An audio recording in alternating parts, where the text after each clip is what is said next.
Hi guys, I hope you had a great weekend. The last time we left off, you watched a video on how to multiply two binomials. You can either use the box method, which most of you prefer, or the distributive method, which a few of you do refer to and prefer over the box method, which is fine. So I just figured I would review it since we haven't seen it in 3 days. So when you're setting up the box method, it doesn't matter where you put each term, you just have to decide. So for example, the 2x plus 3 can go either here, 2x plus 3, or it can go here vertically, 2x plus 3. So this example, I'll just put it on top. And that means the other one, x plus 5, comes over here.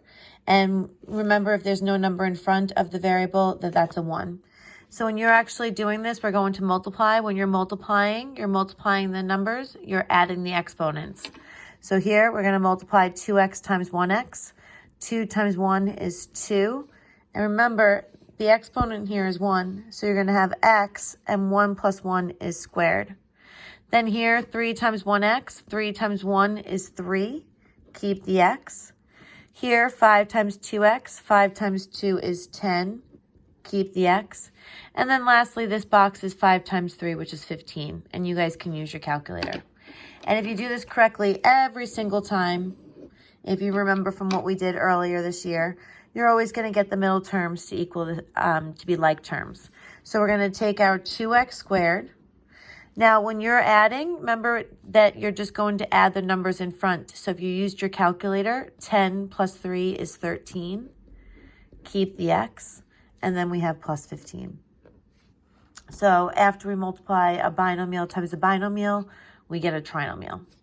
Let's do another one. Sometimes when we have negatives, that can make it a little bit more difficult. So now I have 3x minus 4 and a 6x plus 5. So here I'll do it first where I start vertically. And again, it does not matter. And then I'll put the 6x plus 5 up here. So remember, we're going to multiply. When we're multiplying, we multiply numbers, add exponents. So 3 times 6, 18. X times x, remember this 1 and this 1, would be x squared. Now 3x times 5, 3 times 5, 15, keep the x. We multiply the negative 4 times 6x, negative 4 times 6, negative 24, keep the x. And then negative 4 times 5 is negative 20.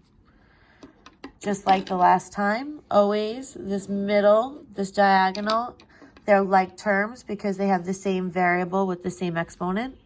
We're going to write the 18x squared first.